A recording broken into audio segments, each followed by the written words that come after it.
कहानी की शुरुआत होती है एक छोटे से शहर के बाहरी इलाके में स्थित पुरानी हवेली से, जिसे नागविलास हवेली के नाम से जाना जाता है। यह हवेली अपने खंडहर होते गुंबदों और टूटी फूटी दीवारों के लिए कुख्यात थी। लेकिन सबसे भयानक था हवेली से जुड़ा एक किस्सा, सरकटा भूत का। कोई नहीं जानता था कि वह भूत कहाँ से आया, पर कहते हैं कि जिसने भी उसे देखा वह कभी लौटा नहीं। हवेली की पृष्ठभूमि।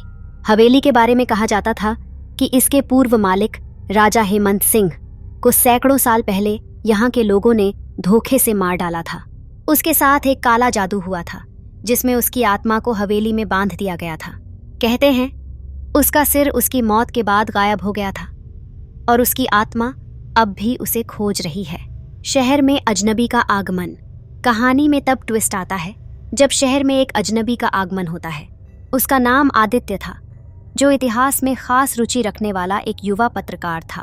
आदित्य इस हवेली के बारे में सुनकर यहाँ की सच्चाई जानने के लिए आया था। वह उन अजीब घटनाओं की तह तक पहुंचना चाहता था जिनका हवेली से कोई गहरा संबंध था। पहली रात का सामना। आदित्य ने अपने पुराने दोस्त करण, जो एक फिल्म निर्माता था, को इस खोज में साथ चलने के लिए कहा। करण एक रहस्यमय डॉक्यूमेंट्री बनाना चाहता था, तो उसे ये आइडिया दिलचस्प लगा।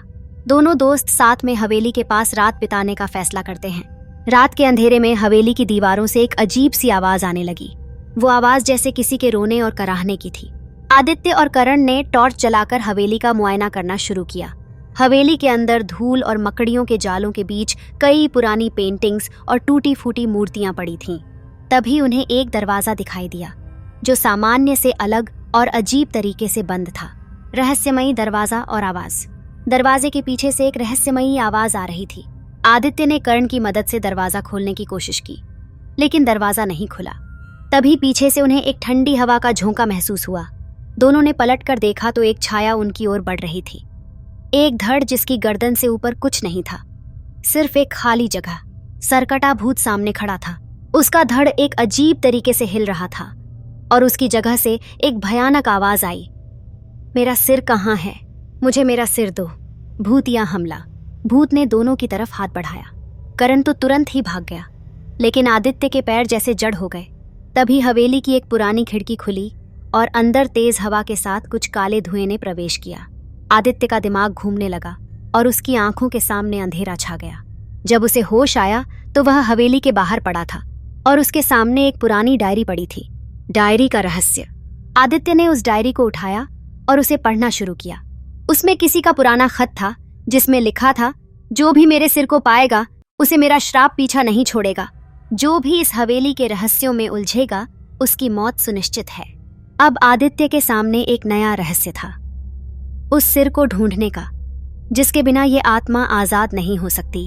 लेकिन क्या यह सब सच है, या किसी ने यह हवेली के खौफ को जिंदा रखने के लिए बनाया है अगला कदम? आदित्य ने ठान लिया था कि वो इस रहस्य की तह तक जाएगा, चाहे उसकी जान क्यों न चली जाए।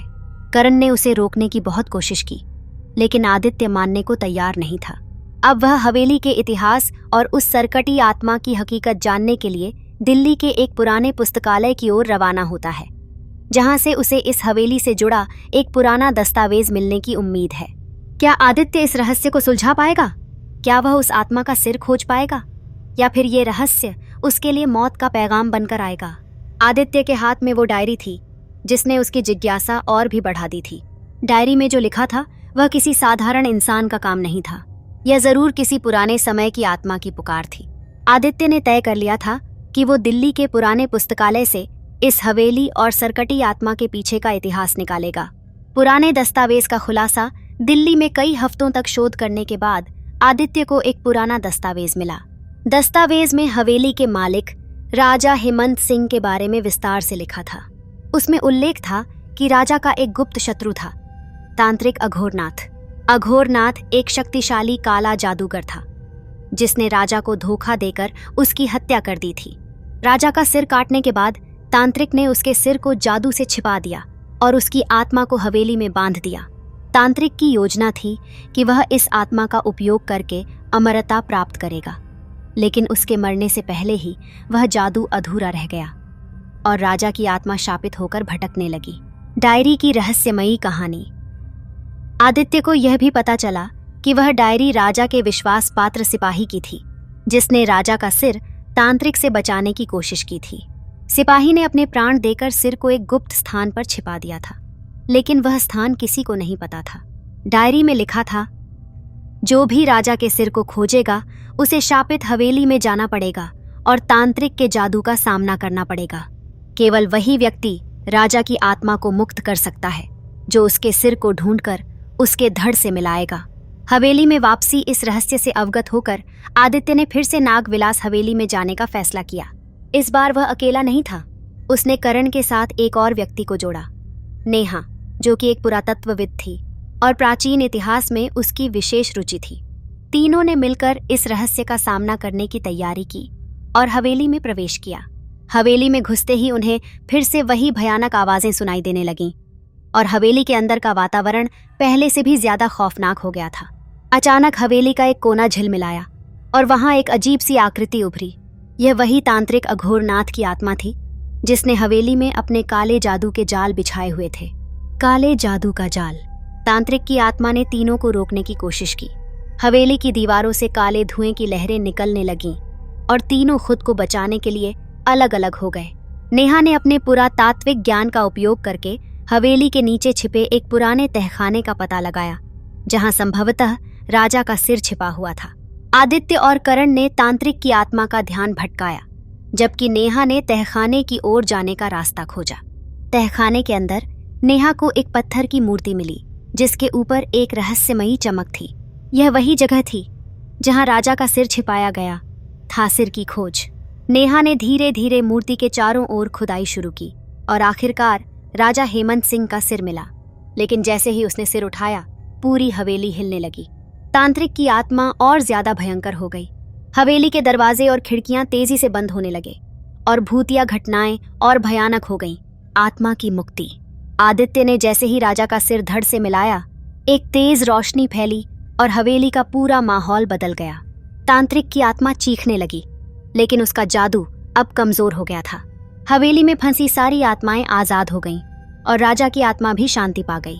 लेकिन राजा की आत्मा ने आदित्य से एक अंतिम अनुरोध किया, इस हवेली को तांत्रिक के जादू से हमेशा के लिए मुक्त करो। यह जगह अब और लोगों को अपने शिकंजे में नहीं लेनी चाहिए। आदित्य ने राजा के आदेश का पालन किया और हवेली के अंदर एक पुराना मंत्र पढ़ा, जिसे उन्होंने दस्तावेज में खोजा था। मंत्र पढ़ते ही हवेली की दीवारें खुद ब खुद गिरने लगीं और धीरे धीरे वह खंडहर पूरी तरह से ढह गई। कहानी का अंत या नई शुरुआत। आदित्य, करण और नेहा ने बड़ी मुश्किलों से अपनी जान बचाई और हवेली से बाहर निकले। हवेली अब पूरी तरह से ध्वस्त हो चुकी थी और उसकी जगह पर सिर्फ मलबा बचा था। गांव वाले अब डर से मुक्त हो गए थे, लेकिन कुछ लोग कहते हैं कि अब भी वहां रात को कुछ अजीब सा महसूस होता है। क्या सरकटा भूत का अंत सच में हो चुका था, या हवेली का श्राप अब भी किसी और रूप में जीवित है? क्या तांत्रिक की आत्मा वाकई खत्म हो गई थी, या उसने किसी और को अपना शिकार बना लिया? हवेली के मलबे के बीच से लौटने के बाद आदित्य, करण और नेहा ने सोचा कि यह भयावह कहानी अब हमेशा के लिए खत्म हो चुकी है। लेकिन 1 महीने बाद कुछ अजीब घटनाएं फिर से शुरू हो गईं। आदित्य को लगातार डरावने सपने आने लगे। हर रात वह उसी सरकटी भूत की छवि देखता और भूत उससे बार बार एक ही बात कहता, मेरा काम पूरा नहीं हुआ है। अजीब घटनाओं की वापसी। दिल्ली में आदित्य की जिंदगी अब सामान्य नहीं रही। एक दिन वह अपने कमरे में बैठा था, तभी अचानक कमरे का तापमान ठंडा होने लगा। जैसे ही उसने दरवाजे की तरफ देखा, दरवाजा अपने आप धीमे से खुल गया। बाहर कोई नहीं था, लेकिन हवा में एक अजीब सी सरसराहट सुनाई दे रही थी। उसी रात करण ने भी कुछ अजीब महसूस किया। उसे फोन पर आदित्य की आवाज सुनाई दी, जो उससे मदद मांग रहा था। जब करण ने फोन उठाया तो दूसरी ओर कोई आवाज नहीं थी, बस अजीब सी सरसराहट।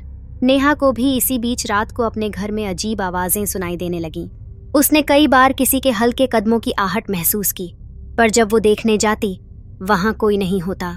तीनों को अब यकीन हो चला था कि तांत्रिक का श्राप अब भी खत्म नहीं हुआ है। पुराने तांत्रिक के संकेत। आदित्य ने अपने सपनों में तांत्रिक की एक नई छवि देखनी शुरू की। तांत्रिक की आत्मा अब पूरी तरह से गायब नहीं हुई थी। उसके पास एक आखिरी जादू बचा था और वह उसे पूरा करने के लिए तीनों को फिर से अपनी ओर खींचने की कोशिश कर रहा था। नेहा ने अपने शोध में पाया कि तांत्रिक ने हवेली में छिपाकर केवल राजा की आत्मा को नहीं बांधा था, बल्कि एक और शक्ति थी जो उस हवेली में छिपी थी। यह शक्ति तांत्रिक के अधूरे जादू से जुड़ी हुई थी और अभी तक मुक्त नहीं हुई थी। हवेली के मलबे से संदेश तीनों ने फिर से चंदनपुर गांव लौटने का फैसला किया, जहां कभी नागविलास हवेली हुआ करती थी। जब वे गांव पहुंचे तो देखा कि जहां पहले हवेली थी वहां अब सिर्फ एक विशाल खंडहर था। मलबे के बीच में एक पुराना ताबूत पड़ा हुआ था। ताबूत की तरफ बढ़ते ही आदित्य के कानों में फिर वही सरसराहट सुनाई देने लगी। अचानक ताबूत हिलने लगा और उसके अंदर से एक पुराने दस्तावेज का टुकड़ा निकला।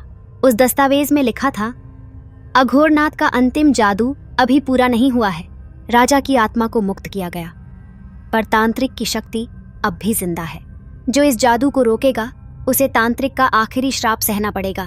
तांत्रिक की आत्मा का प्रतिशोध। तीनों को समझ में आ गया था कि तांत्रिक की आत्मा ने अब एक नया रूप ले लिया है और उसका प्रतिशोध अब भी बाकी है।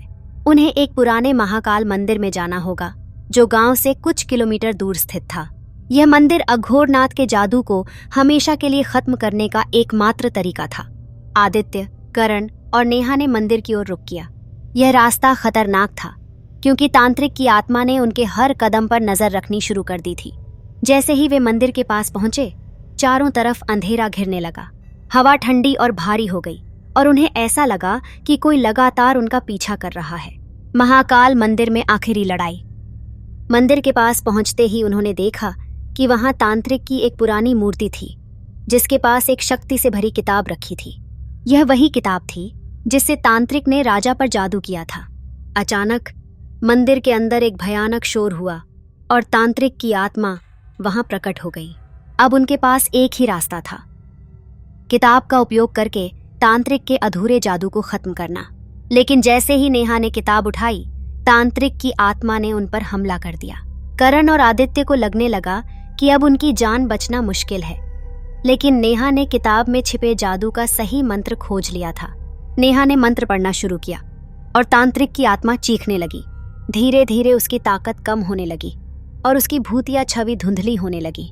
मंदिर के अंदर एक चमकीली रोशनी फैल गई और अंततः तांत्रिक की आत्मा पूरी तरह से गायब हो गई। श्राप से मुक्ति।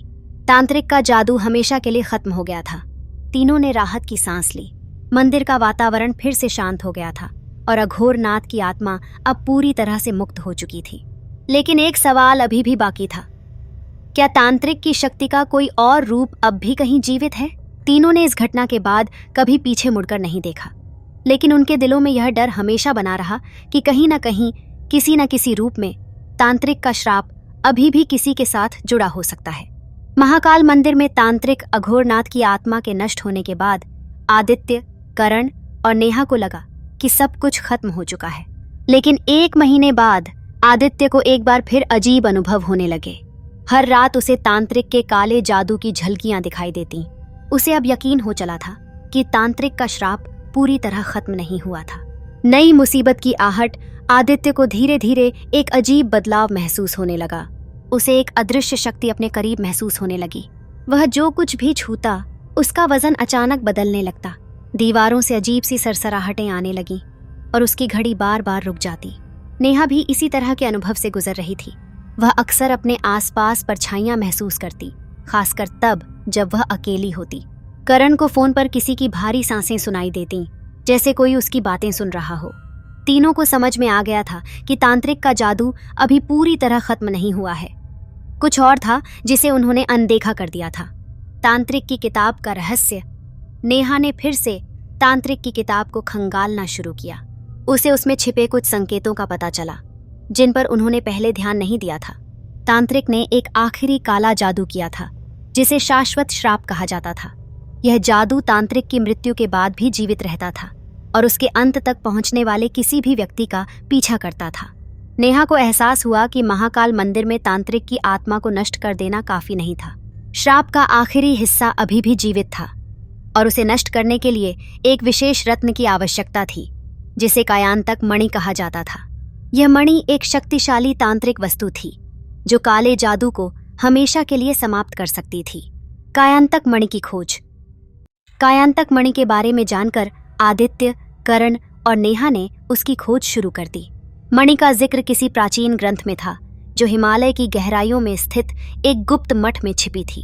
उस मणि तक पहुंचना आसान नहीं था, क्योंकि मठ तक जाने का रास्ता खतरनाक और रहस्यमयी था।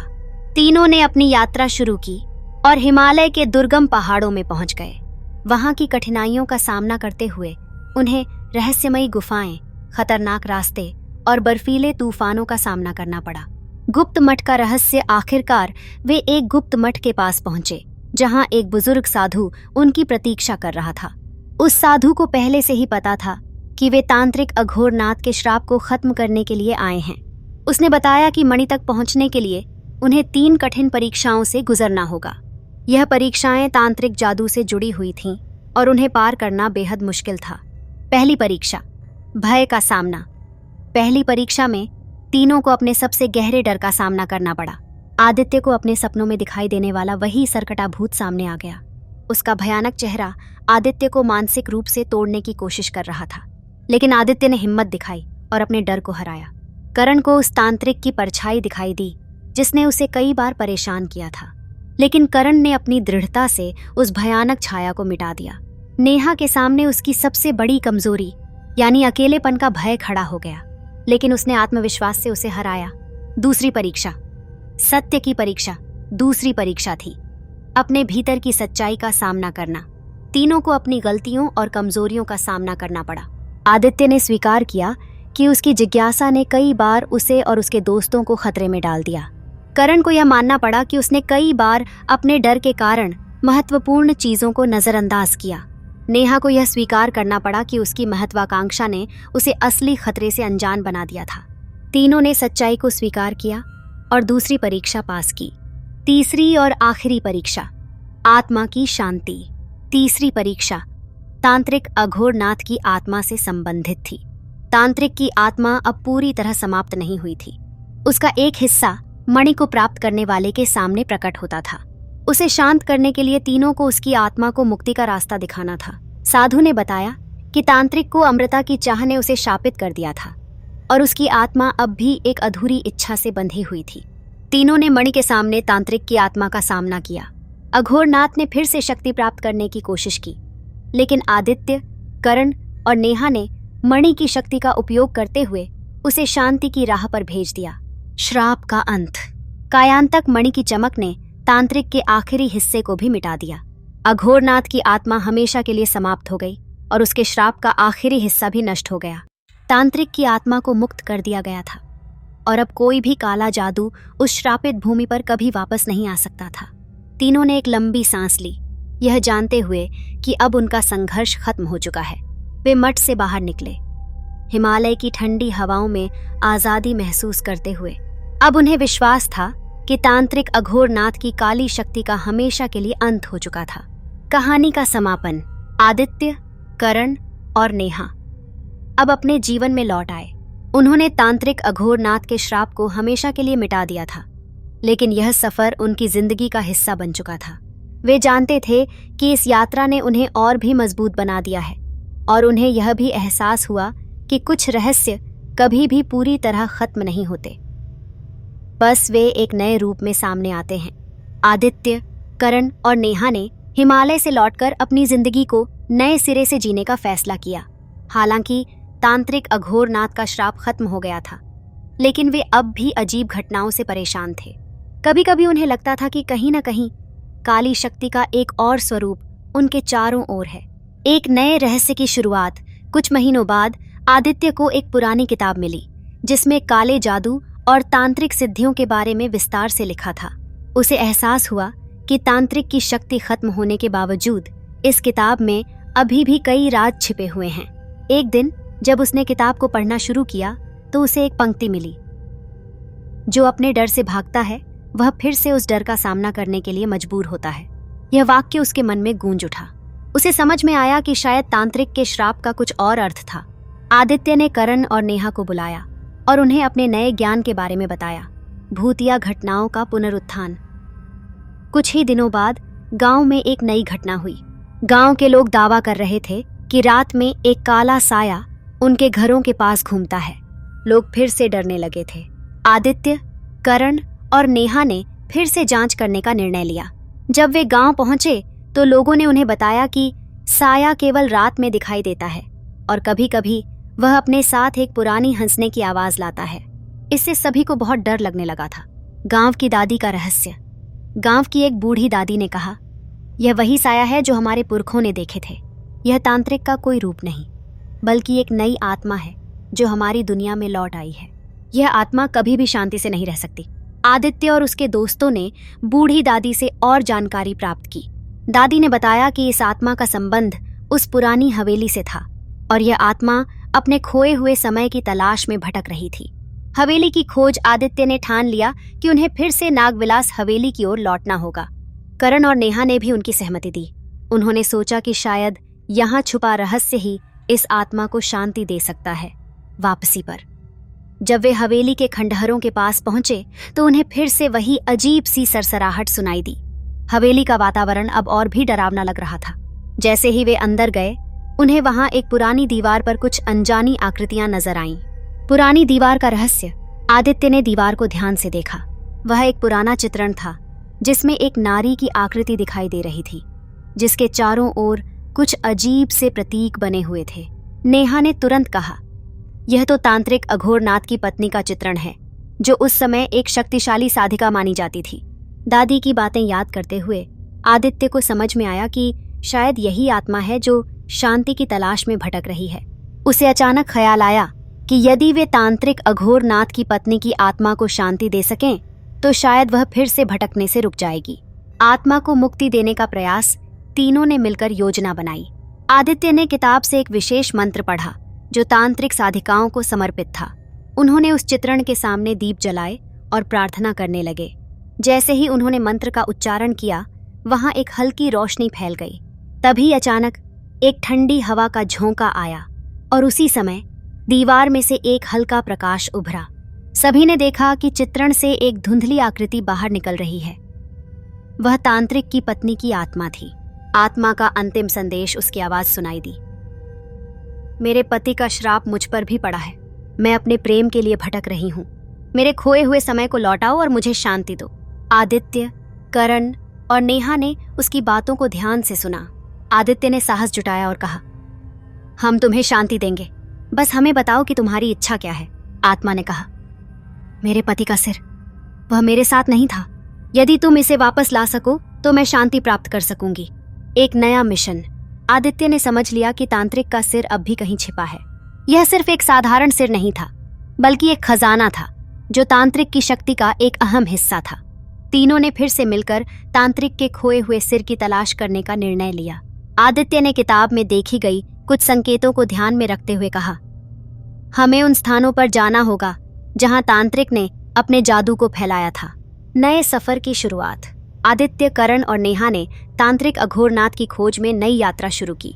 इस बार उनकी मंजिल थी उन खतरनाक स्थानों की खोज करना जहां तांत्रिक ने अपने जादू का इस्तेमाल किया था। आदित्य, करण और नेहा ने तांत्रिक अघोरनाथ के खोए हुए सिर की खोज में कई खतरनाक स्थानों का दौरा किया। उन्हें उम्मीद थी कि इस खतरनाक सफर के अंत में वे तांत्रिक की पत्नी की आत्मा को शांति दे सकेंगे। खतरनाक गुफाओं की खोज उनकी पहली मंजिल थी। एक पुरानी गुफा जो गांव के पास के एक जंगल में थी।